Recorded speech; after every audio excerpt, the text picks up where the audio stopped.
Hello, and welcome to Baha'i Blogcast, with me, your host, Rainn Wilson. This is where I interview members of the Baha'i Faith and other friends from all over the world about their hearts and minds and souls, their spiritual journeys, what they're interested in, and what makes them tick. Enjoy.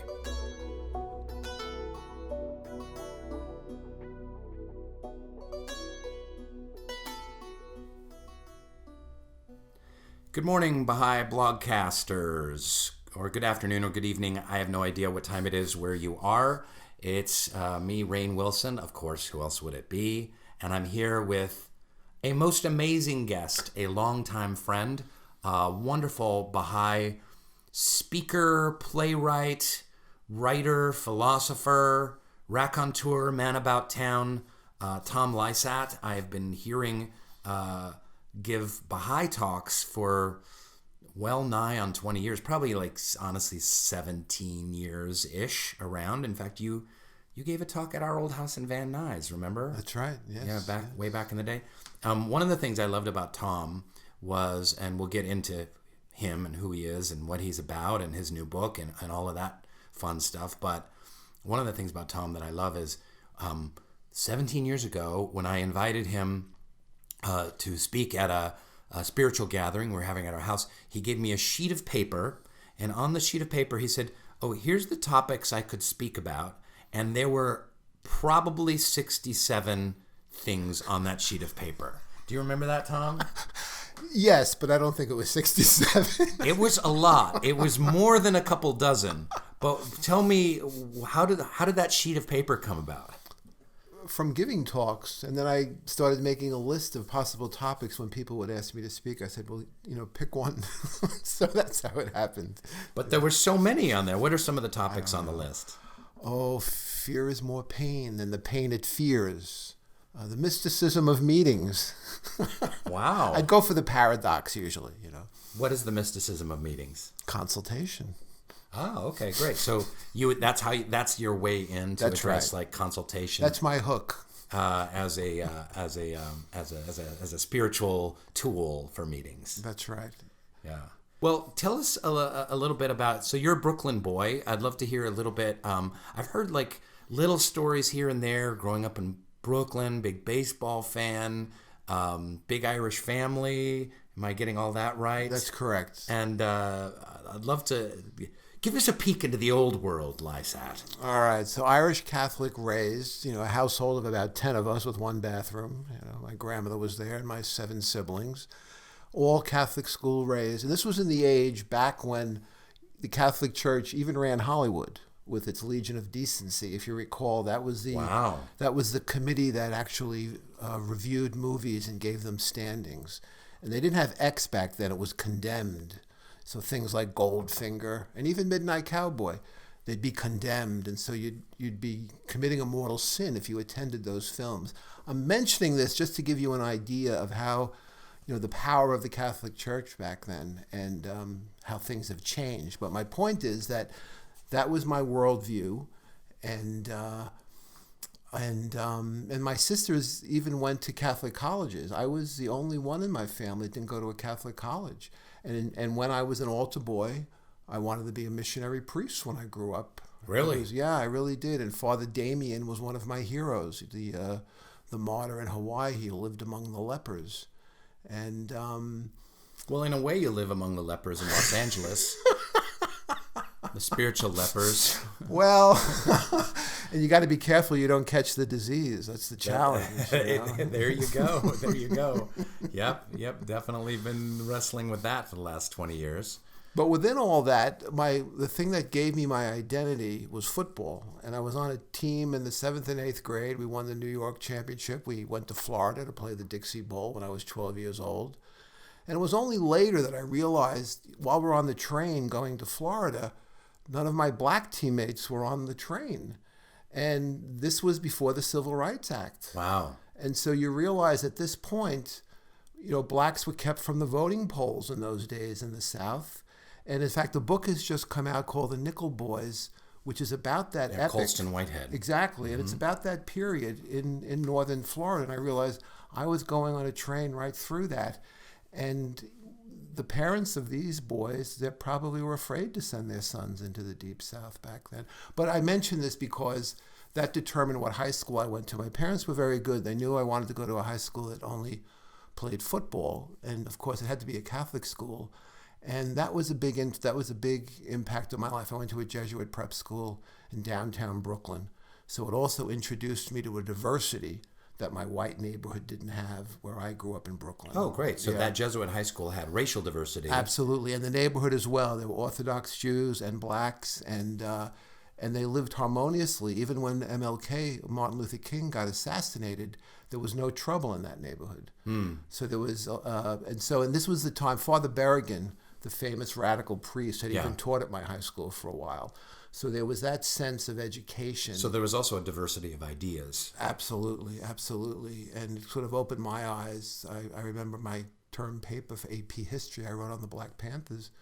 Wow. Yeah. So that was, I really believe, the beginning of my awakening. That was when I began to question my Catholicism. The first thing that dropped away was confession. One day on the way, as my class was off to the church for confession, I just decided, I'm not telling the priest my sins. And that was the beginning. That was the wedge that began to make me an agnostic. And was it because the sins were too bad, or just the process you saw as being flawed? I saw the process as flawed, and I realized that for the longest time I'd been approximating. I hadn't really been calculating exactly what went on in my mind.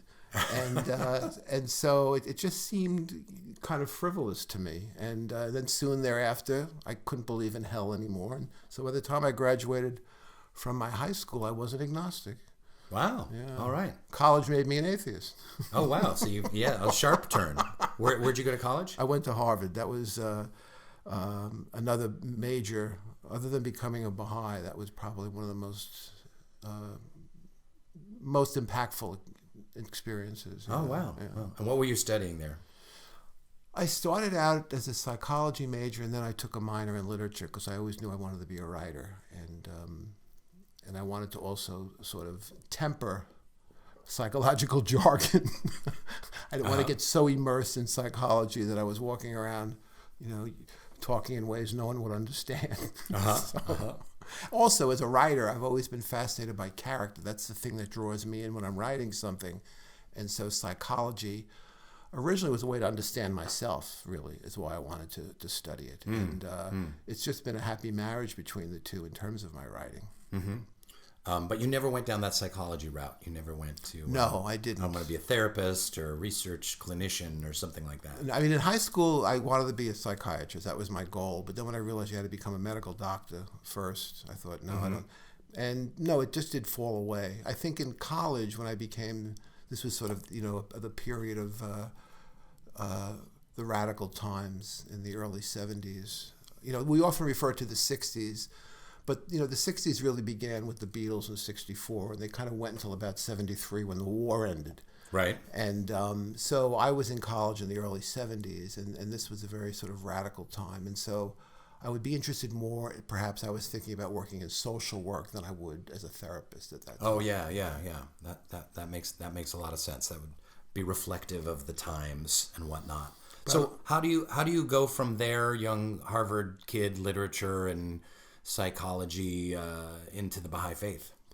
Well, I had a lot of hippie friends. Sure. And of course, nowadays that's become a punchline of a joke. But really, and so we tend to think of hippies as, I never wore a tie-dye shirt in my life. Like now, that's just a cliche. All these cliches about hippies are sort of dismissed. The way in one of your interviews, you were talking about how even today to speak of world peace as we did in those days is dismissed as being naive. Yeah. And so today we sort of dismiss the hippies as a blip on the timeline of history that's disappeared. Yeah, by being able to mock long hair and being unwashed and guitar solos and tie-dyed shirts, we dismiss a really powerful and important movement, maybe the most important movement, maybe other than the civil rights movement, but it went hand in hand with the civil rights movement when you think about it. In American history. And I think that, I tweeted the other day, I said the hippies were right. because, they're right. Love is all you need. It's peace, love, and understanding. I mean, maybe, the drugs and the sex kind of took over at a certain point, right around circa 1973. But the ideals of the hippie movement, we could really use these days. Absolutely. And that whole concept of the clothes at that time, it wasn't a fashion statement. People didn't wear clothes with a name on them. What the whole purpose of sort of dressing down was to emphasize what Martin Luther called judging people by the content of their character. Yeah. And now, as opposed to people thinking that was sort of a fashion statement, how people dress. And they were thrift store clothes, and they were. It wasn't high fashion. It was, No. it was what we're not going to be judged by our clothes. We're going to throw something together. It's going to be these bell bottoms and these sandals and this old T-shirt, and because that's not what's important. So to answer your question, I took as part of my psychology, I took a course in Zen meditation. It was about 20 people. We'd go to this professor's house, and he'd serve us chai tea, which began my love affair with chai tea, and then we'd meditate. And it was through this process of Zen meditation, which doesn't presuppose the existence of God, so it was accessible to me. It was when I began to have that sense, that sort of oceanic feeling of connectedness, whether you want to call it a transcendent or a religious, and that put me on a little bit of a quest, I guess you could say. And then while I was writing my senior... That whetted your appetite for something beyond the material. It did, and that was going hand in hand with rock music, because at certain points when I was in college, I might go to 2 or 3 concerts a week. No kidding. Okay, yeah. Let's. Rock and roll is a big part of my life. Well, who were you listening to, and what concerts did you go to? Well, it went from everything. Did you see classic Dead in the early 70s? Oh God, Dead? yes, with Ken Kesey. No kidding. Oh yeah. So I always hated the Grateful Dead, and I had a bunch of Deadhead friends. And then but recently I heard some live Dead from the early 70s, from like 72 to like 75, 76 in there. I think it was before the heroin completely overtook Jerry, and they were amazing. Yeah. I mean, the musicianship, the improvisation, the just the textures and levels. It was true transcendent psychedelic cowboy Americana. And I really was like, oh, that's what everyone is talking about. By the time I saw the Dead and Dylan in the 80s, they just were just like endless noodling is what I call it. And yes. So, and it just was not interesting. It was just a hollow shell of its old self. Yes. I wasn't so much a Deadhead as some of my friends were. The ones that today have all the tapes, they go all the way back. Yeah. It's mainly those 2 studio albums. The bootlegs. American Beauty and Working Man's Dead, that they just. So the groups like that, I had tickets for the Allman Brothers, and then word came out that Dwayne got killed the night before, but the concert went on, No kidding. Yeah, he died, yeah. So, groups like that, or, the Jefferson Airplane even, But so my point is that was my transcendent experience, and that evolved into groups like Mahavishnu John McLaughlin with his. So that became part of my transcendence in addition to this meditation. Yeah, because that whole group too, they like Ravi Shankar was kind of brought in, Indian music, mystical music and traditions from all over the world. That's kind of were brought into some of those concerts. George Harrison, the and concert whatnot. for Bangladesh, and 71. That's right, Madison Square Garden. So another thing that we dismiss hippies, and yet they were so many. The embrace of civil rights, the embrace of world music and culture, and that we're all humans on sharing one planet. I think the back to nature aspect of hippiness, the ecology movement started in the early 70s. The whole idea of what an environmentalist is today started with the hippies. I really want to do a deeper dive into this because it really, frankly, it just pisses me off that that whole movement is like you said, is just dismissed as tie-dyes and bell-bottoms when it really shifted our understanding of the world completely. Absolutely. So continue. Well, you just reminded me of something. In the Dawnbreakers, Baha'u'llah says that, many people have encountered the revelation. He says, they've done some deed. It's on page 630. I don't remember the quote, but it's worth looking up. And so I recall once having tickets for Cat Stevens, and my psychology tutor said that we had a tutorial on that night and that no one could miss it. And so I advertised, however we did in those days. You'd put these little posters out with tear-off phone number things. Yeah, sure, people, on a telephone pole or something. And so this one, girl, we said girl in those days. Now everybody's a woman, even if they're 14. But she came to my dorm and she said, you have a Cat Stevens ticket, and I said, I do, of course. And I've been looking forward to this for so long, And when she went to take her wallet out, I said, no. I said, it's a gift. You can just have it. And it's funny, how if you read that quote, it makes every Baha'i want to go back and think, gee, what was the deed I did that gave me the bounty of encountering Baha'u'llah, Wow. And so I've often thought it was connected to rock music. Giving that ticket away. We had an extra ticket to Radiohead last year, and there was like this young Radiohead groupie outside, this maybe 18-year-old girl, and we did the same thing. And it was one of the great experiences. Is like, oh, hey, you a Radiohead fan? She's like, yeah. Like, you don't have a ticket for tonight? No. I'm like, oh, here you go. What? And she literally was shaking. Tears were pouring down her face. Aww. She was like, thank you. And that was a great experience. Well, that reminds me, I hope we're not talking too much about music, but, Dylan, after his motorcycle accident in 1967, he didn't perform again until 1974. Rolling Thunder Review. And, I've always said, as a writer, my biggest influence is Dylan and Shakespeare. And so... Have you seen the Rolling Thunder Review documentary on Netflix? Yeah. Oh, my God. It's quite amazing. So good. Yeah. Just a time capsule. Whole other era. But I held the sign. I sat outside Madison Square Garden with 2 signs because no one could get a ticket when he finally started. And they paraphrased titles of his, it's a ticket. It's all right, Ma. It's a ticket and only a ticket I need. Temporarily like Achilles. I have these 2 signs, and this guy came up to me and goes, he hands out this ticket, and I said, for me? He said, those are your signs. It's your ticket. Oh man! And then walked into the garden, and then I made sure I saw him in Boston, and I went down to Florida to see him. But like you're saying, in those days, it was a devoted following we had, like you with Radiohead, But so anyway, what happened then in my senior year was, because I had 2 majors, you had to write a book-length thesis combining the 2. And it was in the process of researching that. I was writing about the metaphysical poet. I was doing a psychological analysis of the metaphysical poet George Herbert. And there's actually a chapter by Marzieh Gale in Dawn Over Mount Hira where she writes about George Herbert. But I was in the process of researching that I intellectually came to believe in the concept of God's existence.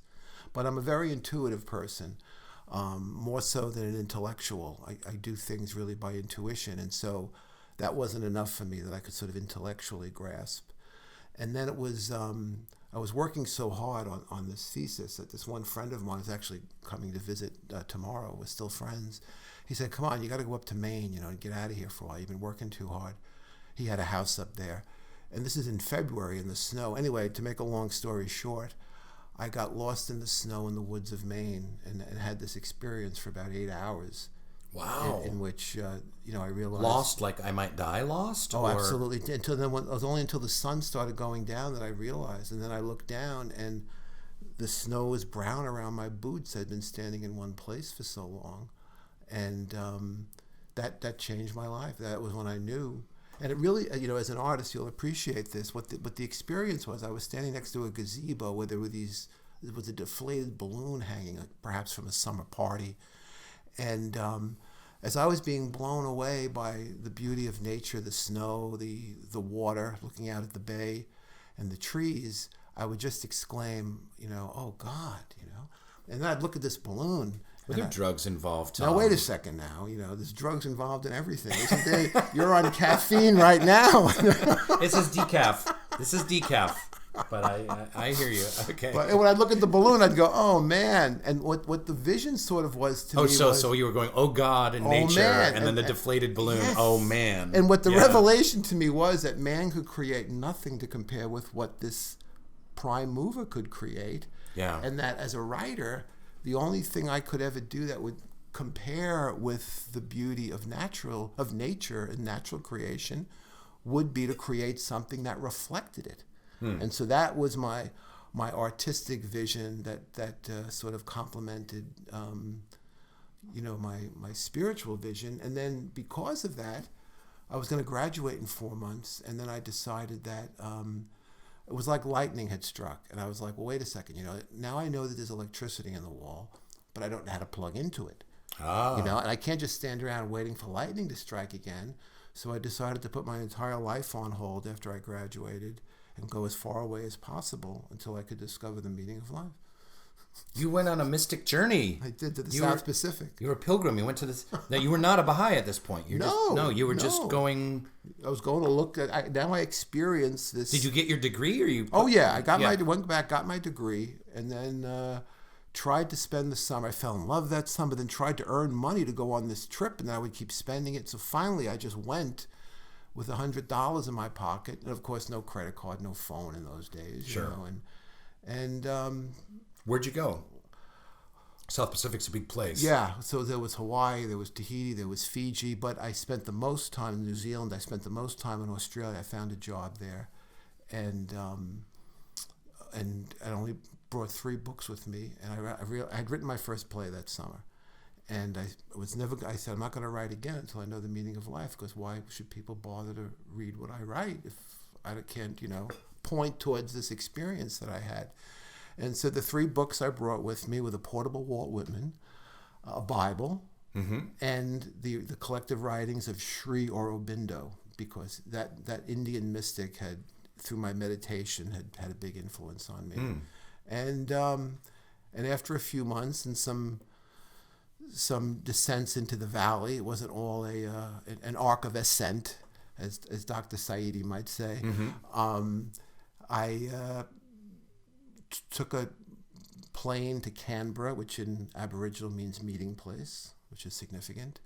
And as I got off the plane, a bearded Aboriginal walked up to me and he said, "You need a lift." And I said, "Okay." And what I was going to do was climb Mount Kosciuszko, which is the highest point in Australia, which isn't saying much. Australia is about as mountainous as Florida. But I was trying to get back to what I felt I had gained and lost in terms of, my quest. And so he goes, wait here a second. And he goes off to help these 2 middle-aged men that looked Indian to me. And I realized in retrospect they were probably Persian. Okay. And he helps them claim their bags. And then he beckons to me across the concourse. And so I walk with my backpack.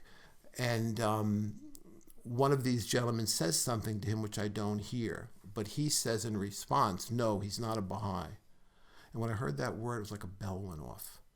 And that day in Canberra, meeting place, a national Baha'i Youth Conference was convening at the university, and he was picking up these gentlemen to take them there. Oh. He dropped them off there. Meanwhile, he asked me, where I'm going, and he probably thought I was a nut when I said I'm going to climb Mount Kosciuszko, And he said, well, I see you got a sleeping bag with you. I said, I got a lot of people staying at my house for this conference, but if you need a place to stay, you can throw it on the floor, And when I got to his house, his wife answered the door, and she was white. And so I saw immediately the harmony of the races, which was part of this quest was I had no patience with personal salvation.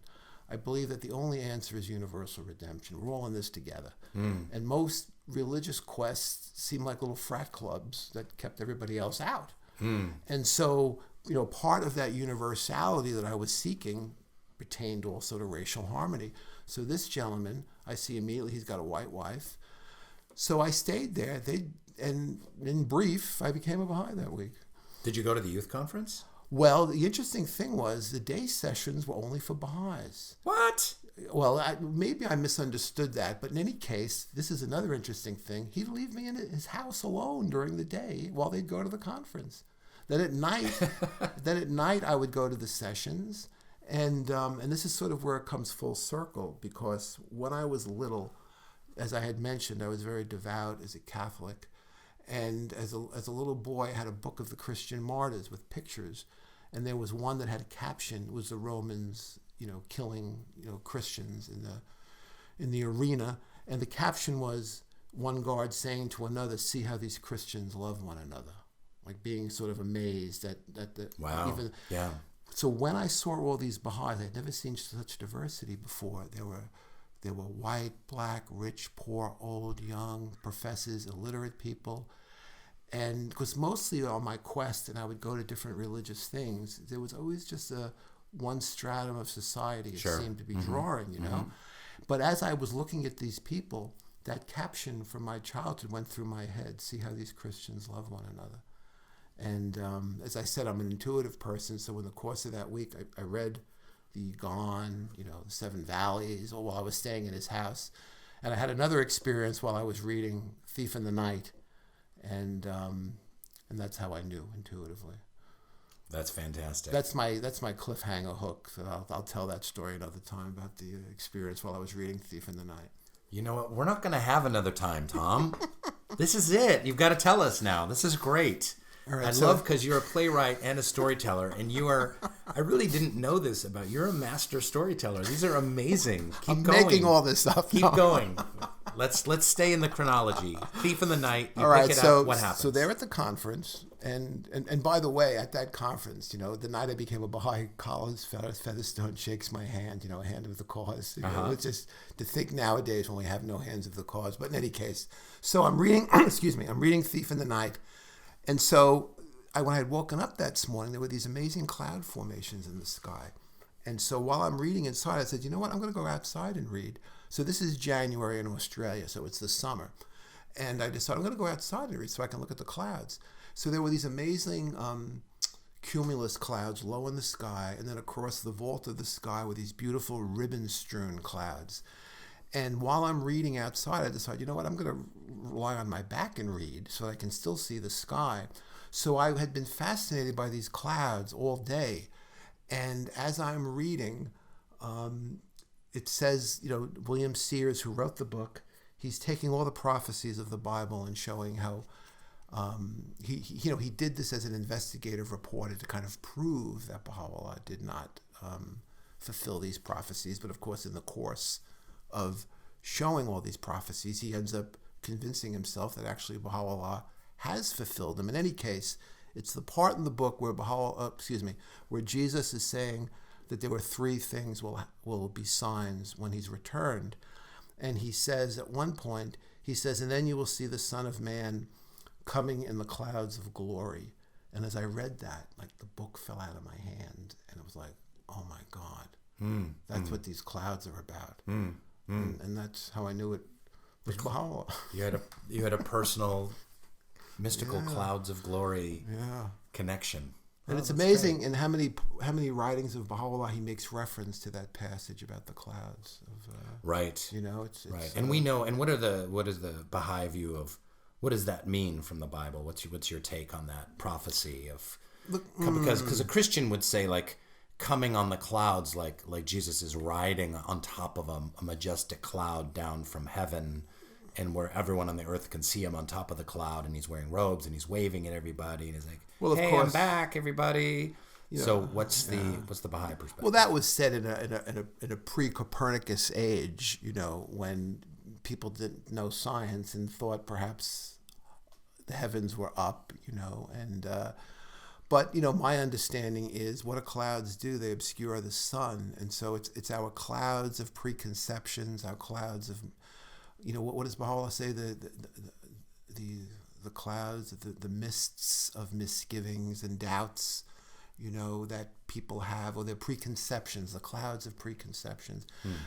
Just like the Pharisees at the time of Jesus, they had a notion of how the Messiah was supposed to return on a physical throne. And with so a sword in hand, as a mighty warrior, right? Yeah, and at the Bab's Inquisition in not Tabriz, a construction worker from Nazareth. Exactly, yeah. Exactly, a carver.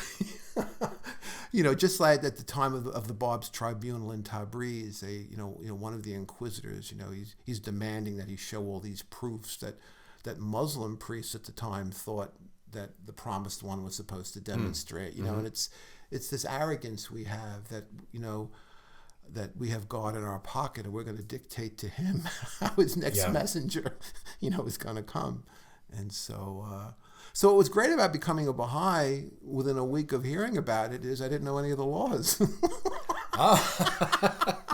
Okay, so you became a Baha'i and just started partying? Or what?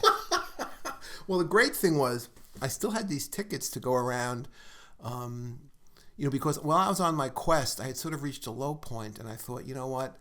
I need to go back to my spiritual support group in Boston. I realized that you needed fellow wayfarers to go on this kind of a quest. I didn't have the Mullah Hussein gene, I guess, And so I had these tickets, and so I thought, okay, I'll go to these tickets. And the first stop was this Canberra, the city, the capital territory of Australia, where I encountered the faith. So then as I went to these other cities, Melbourne, Adelaide, Perth, I would meet with the Baha'is there, and they would put me up. And so I got this deepening, in a sense. And then I went to New Zealand. And if no other reason, that's a great reason to become a Baha'i, is you've always got a place to crash. Exactly. You go to Lima, Peru, or Buenos Aires, or Samoa, wherever you want to go, just ring the Baha'is, hey, I'm in town. Yeah, sure, you can crash on my futon. And so, dear listener, if there's no other reason... Well, I'll tell a story as a sidebar here. Leon Sternberger, and I'm happy to mention his name, God rest his soul. He was he had been a Jewish salesman for many years when he encountered the faith, and so he still introduced the faith with his salesman, category, pitch. And one of the stories he used to tell was he was someplace with a Christian and a Jew, and of course he was a Baha'i at this time, even though his background was Jewish. And his proof to them as to which is really the truth is he says, okay, there were three salesmen at a conference. He said, let's look in the phone book. You look up the Christian, you look up the Jewish, and I'll look up the Baha'i. Because in those days you could look up Baha'i in the phone book. Right, sure, yeah. And he says, and we'll each call and say, look, we just got into town. Can we stay at your place? He said, "This will be divine proof." This was divine proof, and of spiritual course, legitimacy. The Jew and the Christian didn't get very welcoming answers when they called these strangers.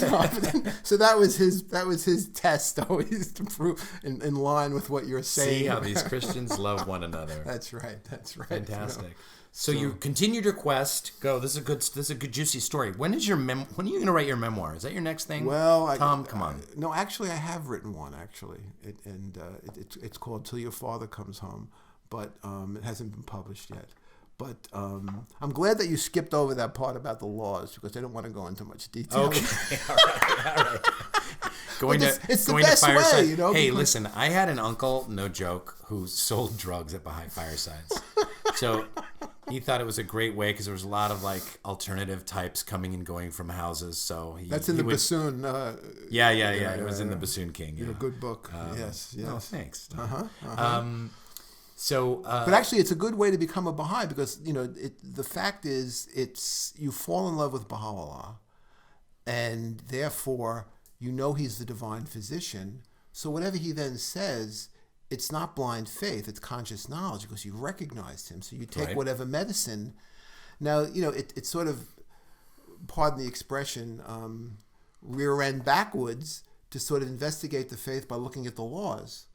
Yeah. That's like when you're dating, you look at all the flaws of the person you're dating before you get to know them or something. Right, You know right, what I mean? yeah. It's like, so it really was a wonderful way because I knew at that point that if Baha'u'llah was to say, you have to eat bananas every Tuesday at 2 o'clock, I would have done it because I knew it was for my soul. Well, because you're doing it for the love of his beauty. The love of his beauty. So you've got to have the love of the beauty first before you kind of go yes. Oh, I can't.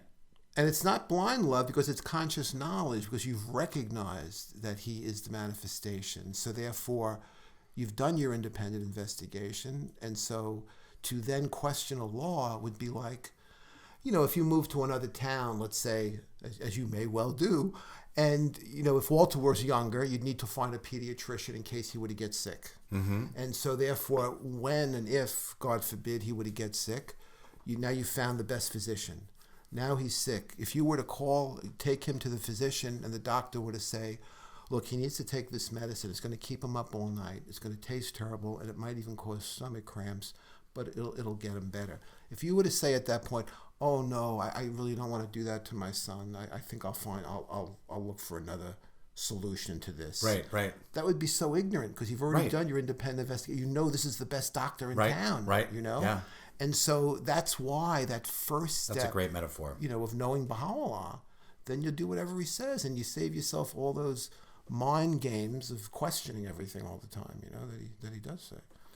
There's so much I want to get to with you. That's beautiful. And again, this is kind of proof that you have those 47 firesides in you at any given time. I think you're going to get a lot of fireside work out of this podcast. I think that's the Irish raconteur gene. Nice. I do want to get to the Persian Passion, which is the main kind of topic, but there's so much to go here. So I'm on pins and needles. You're in Canberra or you're Melbourne and you're crashing with Baha'is, so you're making your way back to Boston. I just want to see how this goes, and then eventually you went pioneering for a while too, right? Well, I did. In those days, when one became a Baha'i, you knew that pioneering was in your future. That is what Baha'is did. Yeah. We live in a different time now. And unfortunately, we pioneer in our neighborhoods now. Well, that's right. And you're absolutely right. And so it really took about 7 years before my life was in such a situation that I was able to go pioneering. And but I went back to Boston. My goal, of course, was now I got to tell all my friends about the truth I've discovered. And of course, nobody was interested. But I was 22 at the time, and I got elected in a by-election to the LSA of Boston, which was sort of a baptism by fire. At 22? At 22, yeah. He was this little hippie just coming back from Fiji with his backpack, gets elected to the Boston Assembly. Yes. And we'd meet every Tuesday from 7 p.m. to 1 a.m. Oh, my God. And you can imagine in a big city like that, you're dealing with personal issues and everything. Oh, wow. But there was this one woman whose house we had most of our meetings at. God love her. And I think she's pioneering in China right now. Grace Bates, God bless you. She was a great teacher at that time in deepening us in administration. And this was at the time of the horrible racial riots in Boston in the mid-'70s. Oh. This was that horrible time. So there's a lot of stories about that, about riding my bike to this meeting, and she answered the door. She's like, "You rode that bike here? Quick, bring it inside!" Oh. And walking from the subway. Anyway, it was. Unfortunately, most of these troubles were initiated by my fellow Caucasians. Sure. Which was unfortunate, it was a horrible period. It was that time of forced busing that caused a lot of things. So anyway, it was quite a resistance to forced busing. Resistance to it, yes. And so in any case, that was an amazing deepening in Baha'i administration at that time on that assembly. And that must have been incredibly challenging, because if you're so mystically connected to Baha'u'llah, to clouds, to these experiences, and all of a sudden you have to consult, and you've got lots of different clash of opinions and administrative hierarchies and whatnot, it must have been incredibly difficult. Well, one of the books Grace gave me was Baha'i Administration by Shoghi Effendi, and there's one sentence in the beginning which is sort of a response to what you're saying, where the Guardian says that the Baha'i Faith is subjective faith complemented by cooperative action. And so, you've got to have that experience that we just talked about of falling in love with Baha'u'llah, but then you just can't go off and sit on a mountain. You've got to engage in this cooperative action. That's the challenge, isn't it? We have this subjective faith experience, but that's not enough. Then we have to... And cooperative action, there's nothing harder in the world than cooperative action, no matter what you're doing. That's right. I remember when I was politically involved, when I was not a Baha'i in New York City, I got involved with the Green Party. and I started hanging out at Green Party meetings and whatnot, and on the Upper West Side, and trying to kind of organize campaigns and whatnot. And I was going to these Green Party meetings on the Upper West Side, kind of getting politically active, and it was too hard. It was just too hard. It was too many diverse opinions clashing all the time. Of course, they didn't have the divine message. They had some good, platform policies, but they didn't have the divine message behind them. But it was too hard. It was like, well, what about the lesbians? How are their voices going to be heard? Well, what about the Filipinos? How are their messages going to be heard? There wasn't that unity and diversity idea. So it was this, but that was, I just completely jettisoned it, and I saw the kind of futility of politics, because if you don't have that unifying kind of universal love underlying that cooperative action, it's kind of pointless. Yes. And absolutely. I want to point out too that since I've known Tom for 18 years, he carries around, I'm not kidding you, he has a little what do you call that thing? That's actually a wine case. It's a wine case. My bank gave that to me. A free bank gift Thermos. of a shoulder case, and inside he keeps multiple cans of Kroger and signature brand seltzer water, and he's always guzzling seltzer water. You can take the boy out of Brooklyn, but how have you not gone over to La Croix? It's not bubbly enough. It's so good. The taste is better. It's like Perrier is flat too. Yeah, but Pellegrino is better. That has a little better bubble. A little salty. I'm going to introduce you to my seltzer. I have one of those Soda Stream. You make your own seltzer. Have you seen those? I have, and you can get it really bubbly. But they get flat after a while.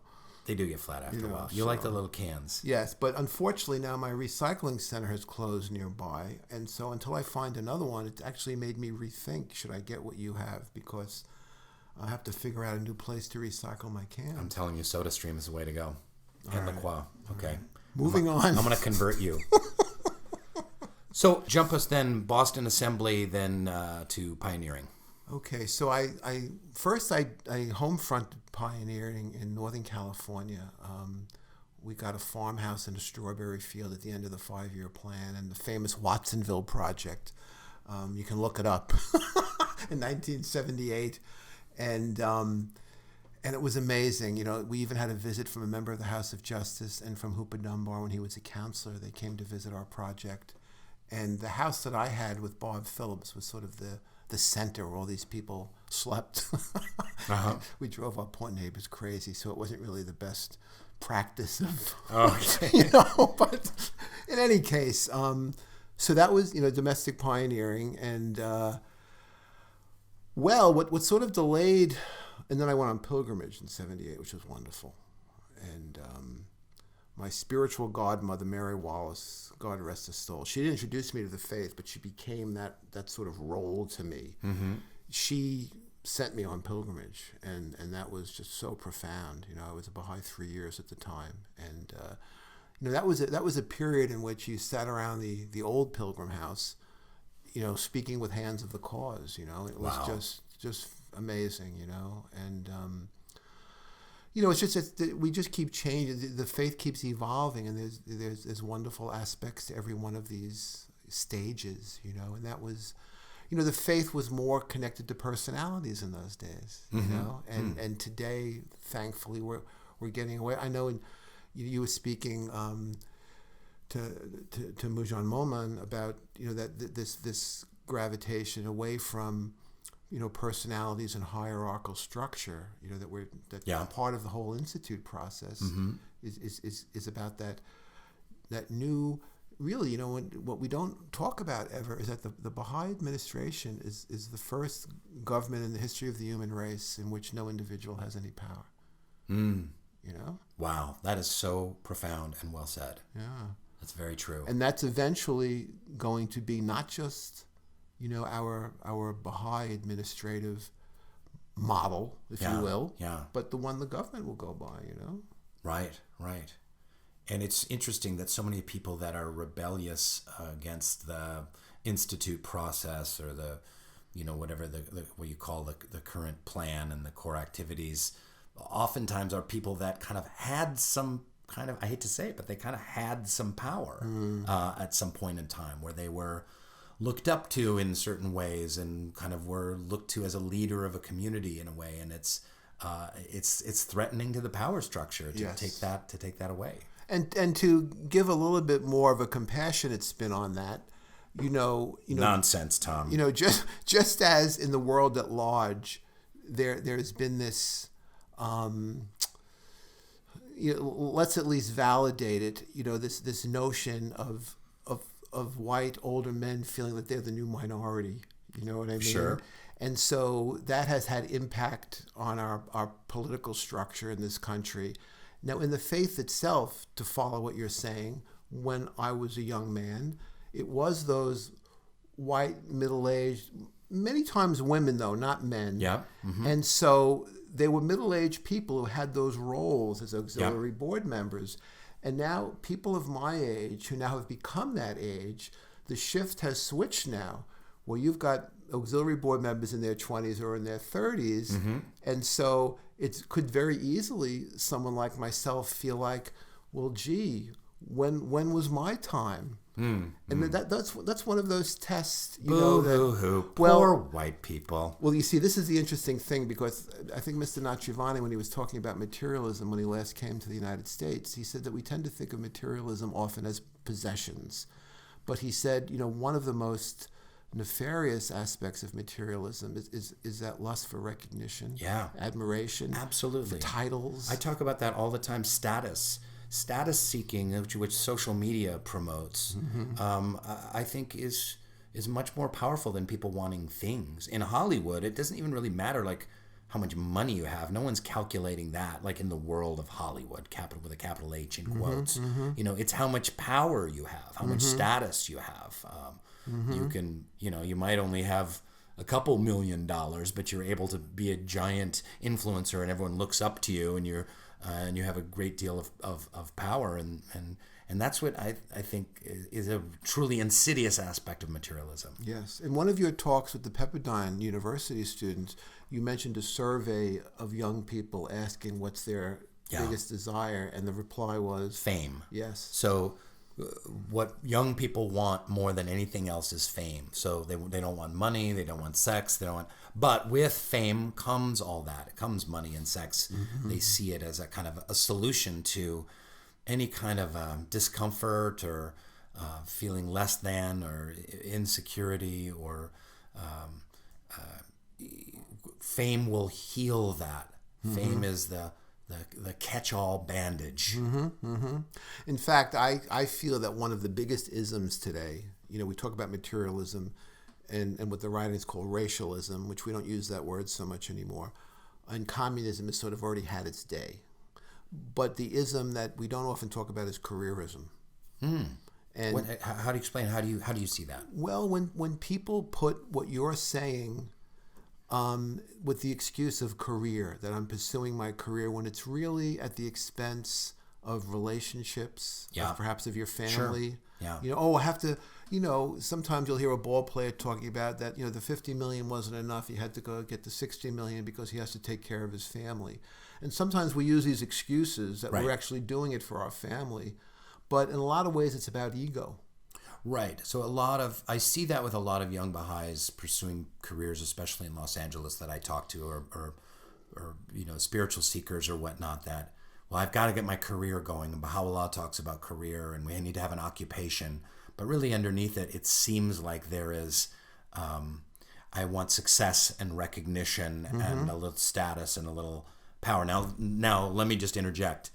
I have been a slave to careerism for most of my life. So this has been a huge struggle with me. It goes hand in hand with workaholism, and hand in hand where my identity personally, me, Rainn Wilson, is oftentimes not my spiritual identity, but my social and career identity. And I feel oftentimes, useless and meaningless without work. And it's been an incredible challenge, and especially for my wife. Yes, I can imagine that. Well, it's it's a challenge, especially I think to Baha'i artists, and that you not use the faith as a stick to prod the jackass of Korea down the road. Okay. I mean that's and this takes us now, it's a little bit of a segue into Persian Passion, because really one of the nice segue. Let's go there. One of the major themes of that book is career-ism. Really? And so the most egregious example of it, of course, is the prime minister, the grand vizier at the time of the Bab. Well, let's before you go there. So you've written this new book, Persian Passion, which is, I've never read anything like it before. I'm not completely 100% done with it, but I'm really enjoying it. It's almost like a play. I mean, it's chock-a-block with dialogue and characters and machinations and drama. It's like Game of Thrones, behind the scenes of the Shah during the time of the Bab, and his wife and his mother and the Grand Vizier and their power plays. Did I describe it correctly? You did, yes. Uh-huh. What's the time frame of the book? 1847, 1848. And it's just 2 years. Yes. Wow. Because 1848 was really a pivotal moment that we don't often focus on. Okay. And how so? Explain. Well, in the sense that in 1 month alone, in July of 1848, while the Bab is declaring from the largest public platform possible in Persia, namely the tribunal that's been staged to humiliate him, instead he turns it into a platform to proclaim for the first time that he's the promised one, not only of Islam, but of all religions. At the same time, Baha'u'llah at Badasht is galvanizing all the early Babis into realizing this is not a reform movement. This is the new day. And that's why when that conference breaks up, it breaks up into 3 different factions. The Orthodox, who are appalled at Tahrir taking off the veil, who retreat back into their dogma and rituals. The libertines, who take her taking off as a veil, and this, we can see how it plays out in today's society. Yep. Taking off her veil is a sign to let all personal restraint go. Was there a libertine movement in the absolutely. Baha'i Faith? Well, this is why when I had no idea. When the true, so to speak, Baha'i faction, Baha'u'llah, Qudus, Tahrir, when they leave Badasht and they get attacked in the village of Niyala, the reason why they're attacked is because the libertine group has passed through there first, scandalizing the local people with their behaviors. No kidding. Yeah, and so then when they hear that this other group is coming, they think it's another bunch of, libertine types acting out. And so they attack Baha'u'llah's group. And that's not often, it's sort of in the between the lines. And it's those kind of situations. So you must have done a ton of research to dig into this, because I mean, other than the Dawnbreakers, what did you read? How did you get this information? Well, there's everything. I mean, first of all, the Baha'i books alone, like King of Glory, Baliuzi is an incredible source. Excuse me. And by the way, Tom brought me as a gift the Abdul Baha by H.M. Baliuzi. His biography, yes. Yeah. Oh, that's I'm so excited to read it. Yeah, those books are just amazing. But then there are non-Baha'i sources too. Sure. Like Abbas Amanat, his books, Resurrection and Renewal and Pivot of the Universe. But there are just so many. Are there non-Baha'i, like history books of the history of the Shah that are translated into English? Yes, and some of them are online too. You can read them online by Watson and by Sykes and some of these other, writers. And then there's one by Lady Shield. Mary Shield was the wife of the British ambassador in Tehran.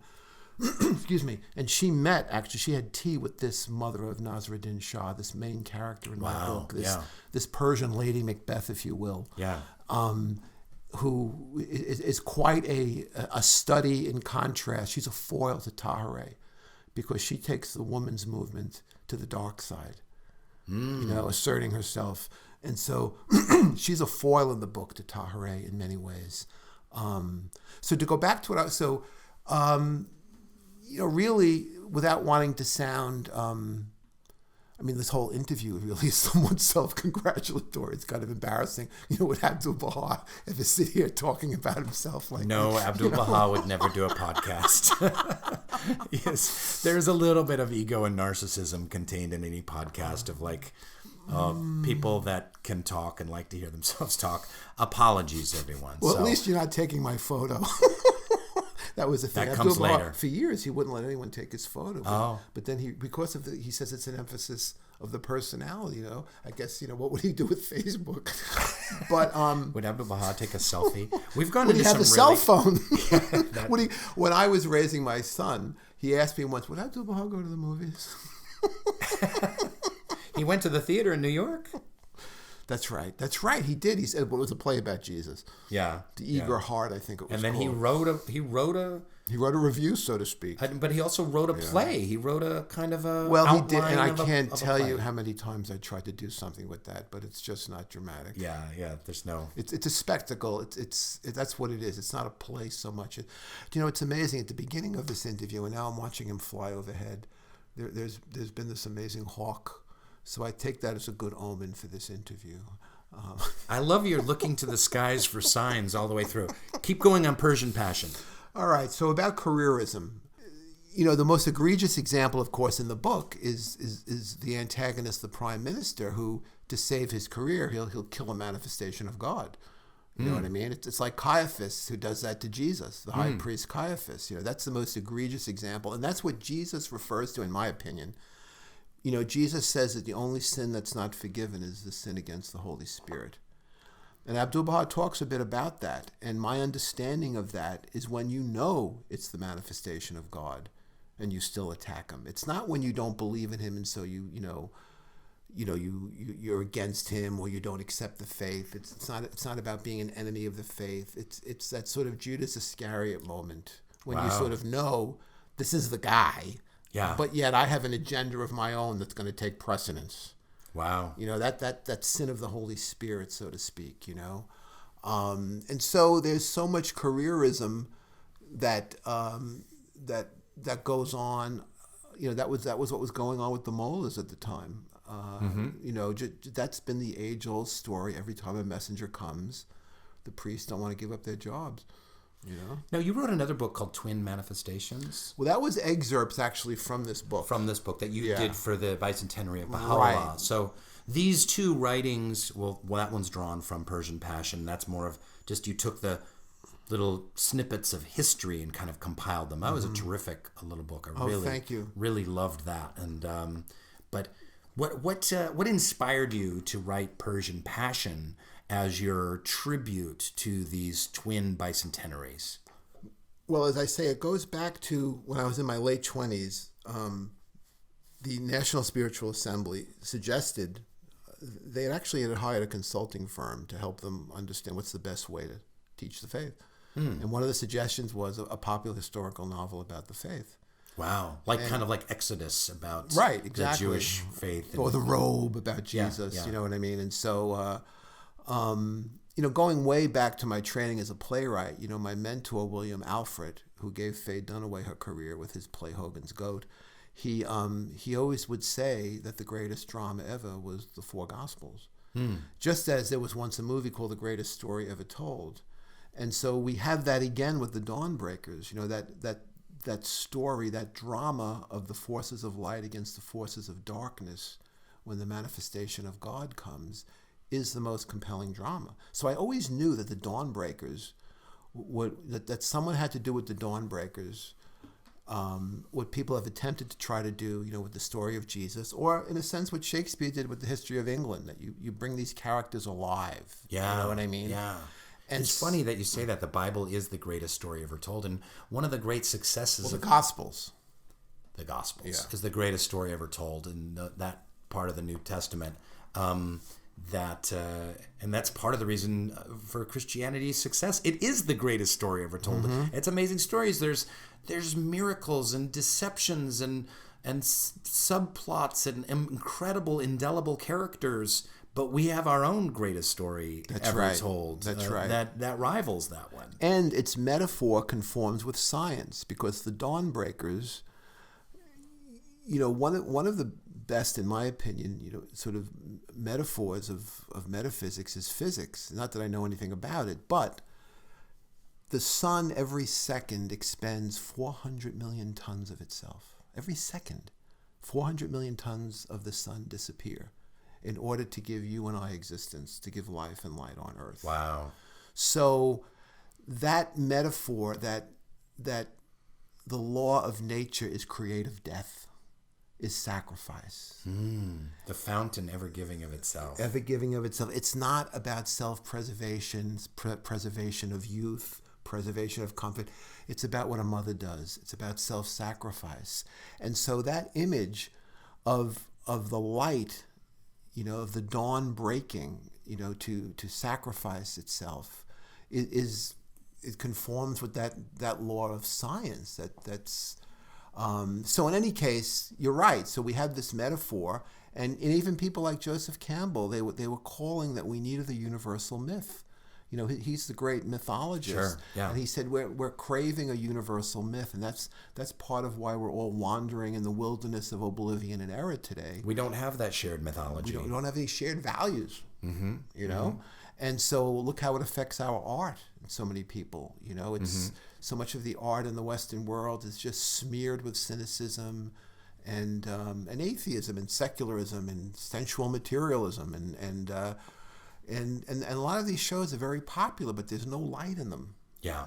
That's the unfortunate thing. And so in any case, when the National Spiritual Assembly, I actually wrote to Magdalene Carney and Glenford Mitchell asking if anyone was writing this novel, because I wasn't trained as a novelist. I was trained as a playwright. This wasn't something, but they wrote me back and they said, no, not to their knowledge. And so it was back then that I actually started this research, not knowing that I would still be doing it 35 years later, Well, I think it's an essential piece of Baha'i history.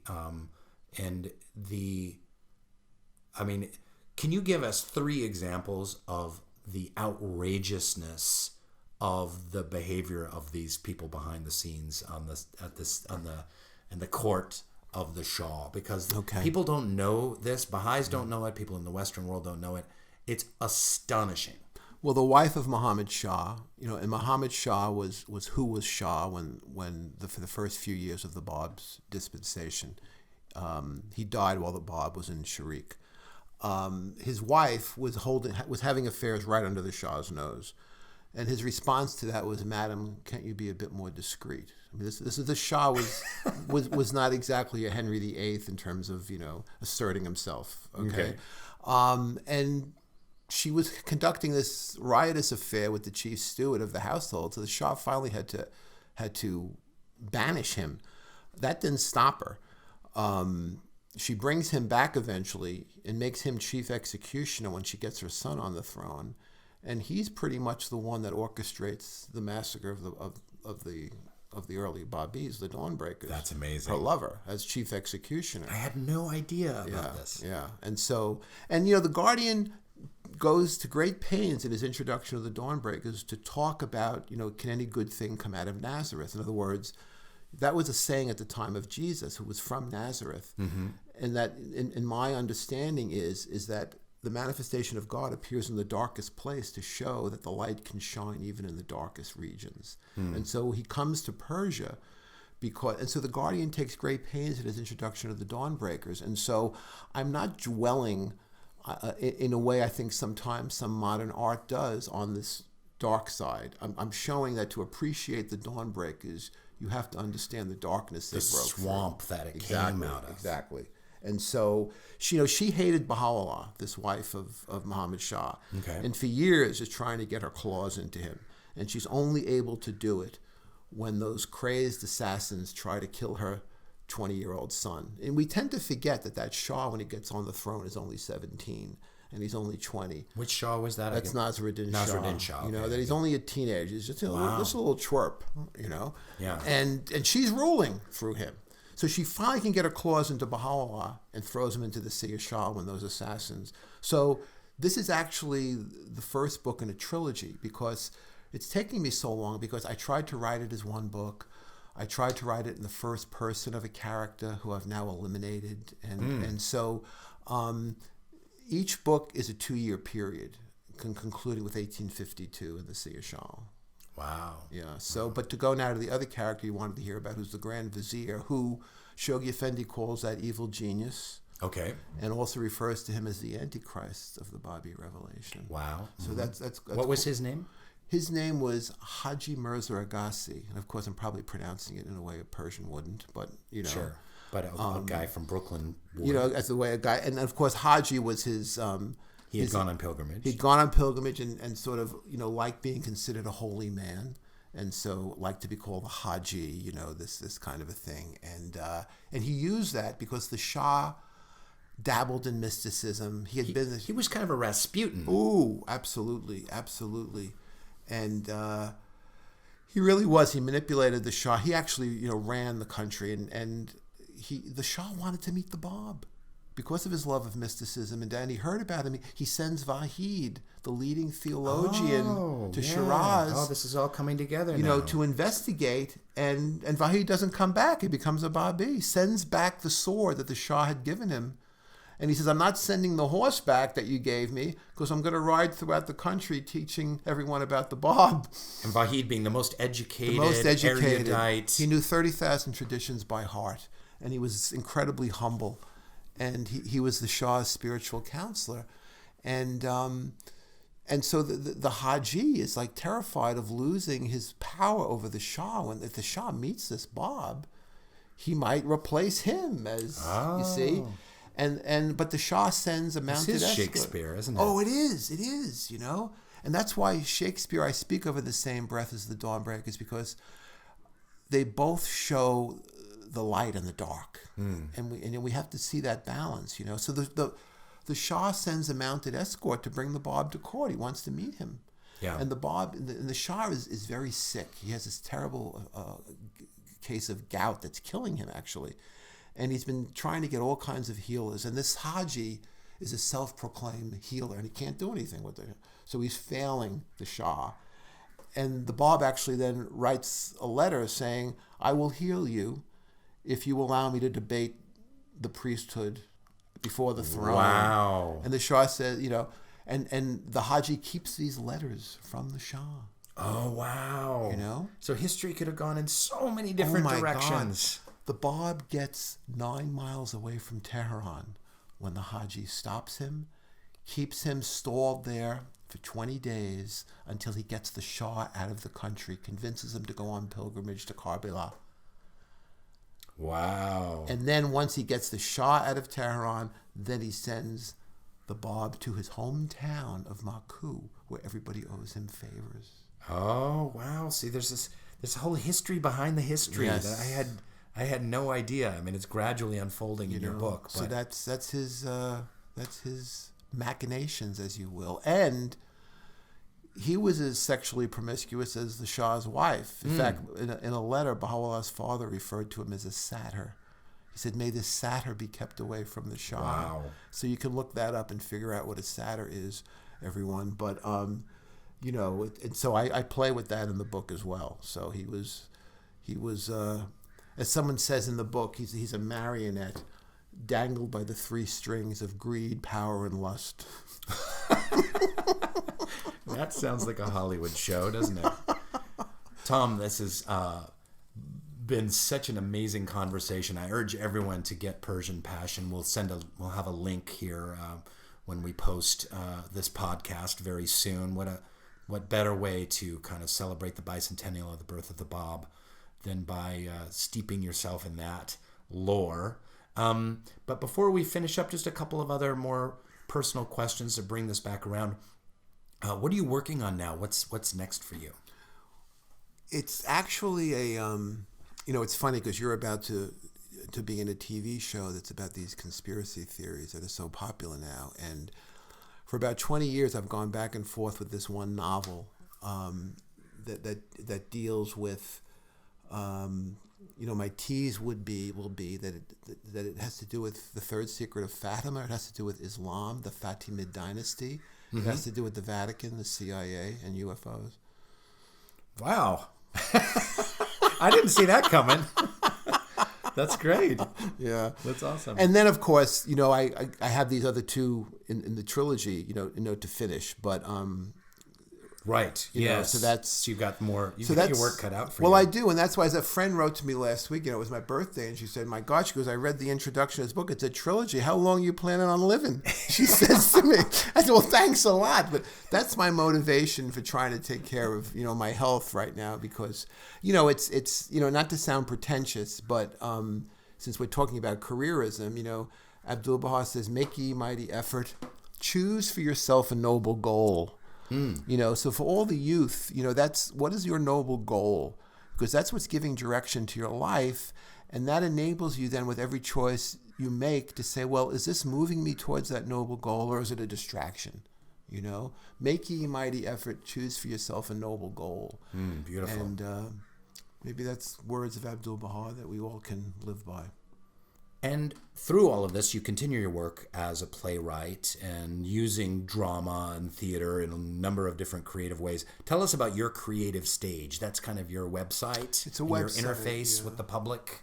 Right, and it's a bit more of my sort of past record using drama as both sacred space and social drama. It has those two prongs. The notion of, historically, theater was the unifying activity of a community. It melded both the economic, the social, the artistic, and the spiritual. So take a rain dance, for example. Okay. It's the community gets together, it's social, it's artistic, it's a dance. Mm-hmm. It's economic because you want the rain to come for the crops. And it's spiritual because you're beseeching the heavens. The Polynesians on the beach beating their drums while they're making the boats for fishing. It's a similar thing. And so it's ceremony and ritual and storytelling combined. It's all of that. And it's spiritual. And it was even economic. Shamans were priests as much as they were storytellers and actors. That's right. Now, even the ancient Greek theater, it doesn't necessarily have the economic aspect, but it has those other three. It was spiritual. Yeah. It was like retelling the Bible and with different takes. That's what those plays and it's were, bringing mythology into the public consciousness, which is, right. Again, the shared values that come from mythology, like Joseph Campbell. Exactly. And so we've sort of, theater has sort of been relegated to sort of an after dinner mint today. It's sort of for rich people. It's just sort of an entertainment, and it sort of has lost that primary purpose. And yet, even in Iran and Persia, in which iconography and a lot of the representational arts were discouraged, even Tazia theater, which was religious dramas about the early days of the Holy Family, was still put on. So there is still this function that theater has because it's the art of suggestion, and we can't really depict. I mean, literally, we can't depict spiritual experiences or God. So we have to suggest. And so representational art like film can't even go in certain areas that theater can. But as long as theater simply imitates photography, it loses its biggest possibilities. Yeah. And so I've tried to show how theater, our feasts will become much more dynamic when we really have, and I say theatrical in the highest meaning of the word, where we take the time that the House of Justice says to prepare the readings, to practice the readings, to use music in these devotionals, so that we're able to create this sacred space. That it's actually, there's a passage I like, it's been retranslated, the new translation of the Seven Valleys, but there's this passage where Sinai is quoted by I know, by the way, interjection.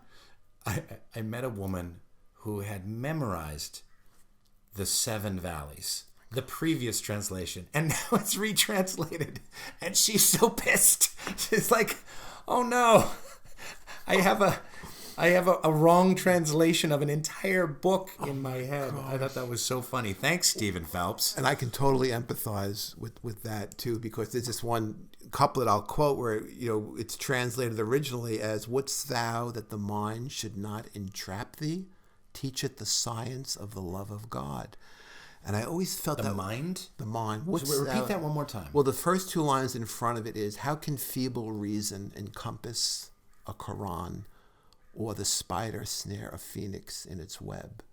Wouldst thou that the mind should not entrap thee? Teach it the science of the love of God." Now that sounds like a quote from something else. It is from Sinai, the poet Sinai. Baha'u'llah's quote. He quotes him twice. He quotes him in the 7 Valleys and in the 4 Valleys. And, to my understanding of that, it's talking about the limitations of the rational mind. But what I love about the last line, which now has been retranslated, is, to my thinking, the science of the love of God is that we have to create these laboratory conditions, like a scientist does, to facilitate spiritual intuitive experiences. Amazing. We can't just pass the prayer book around and say, pick a prayer. What I mean? We have to create a space. Yes, a sacred space. See? And when we do that, and hopefully now with our devotionals, we can begin experimenting with that. With storytelling, we can tell the stories as part of the devotion. Some of the least spiritual experiences I've ever had in my 53 years on this planet have been Baha'i devotional gatherings. Devoid of any sense of sacred space, of passion, of connection, of mystical union with the creative spark of the universe, but just empty recitations from a passed around prayer book or people pulling out their phones. I've talked about this dozens of times on this podcast, and it's so sad. We have a message that can transform the world, and we're saying, oh God, what's happened? Dear love, thou art the teaching the youth. One of the things, so Walter has been going to some youth activities up in Washington State and in Oregon. And in Washington and Oregon, for some reason, it is the most musically inclined place I've ever seen. They have devotional gatherings. No one recites a prayer the entire devotional gathering. It'll be an hour and a half long of nothing but singing and chanting and sing-alongs. It's absolutely spiritually galvanizing. That's what's so amazing about the Friends in Africa, the music and everything that goes on there. Well, yeah, so this is our challenge. So to go back to your question, so the website is sort of offering some resources to assist the Friends in community building in the sense of how to create sacred space. And there's some samples there about holy days, about feasts. But then there's the other aspect is the notion of social drama. Since we're trying to make forays into the service realm, that there are different ways that you can use drama to serve. As Baha'u'llah says, be anxiously concerned with the needs of the age in which you live. And so when I had a theater company in the Andes, we would put on these... By the way, that's the story, dear listener, that we didn't get to. Tom Lysaght running a theater company in the Andes Mountains.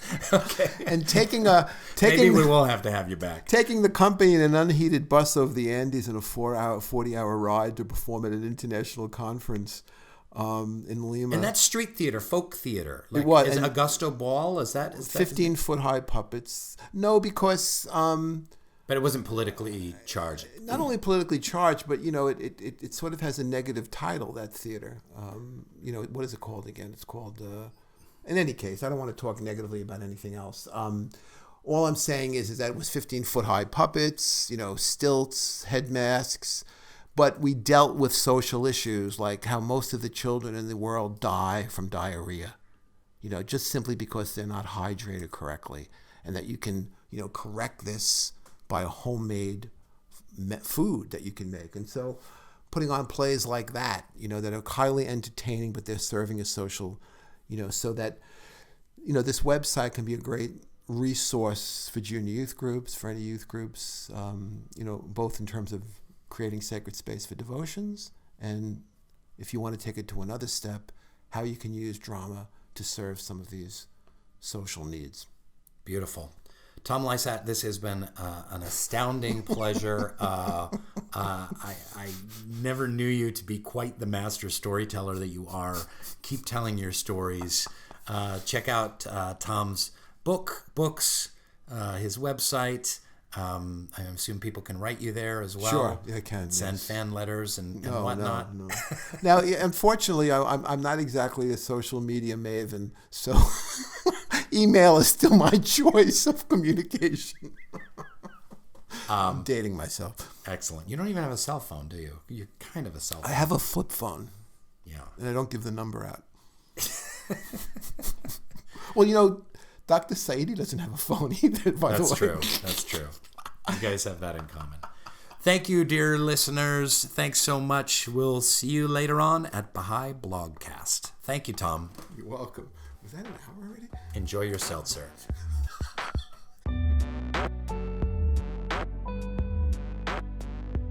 Thanks for listening to Baha'i Blogcast. Hope you enjoyed the episode and the conversation.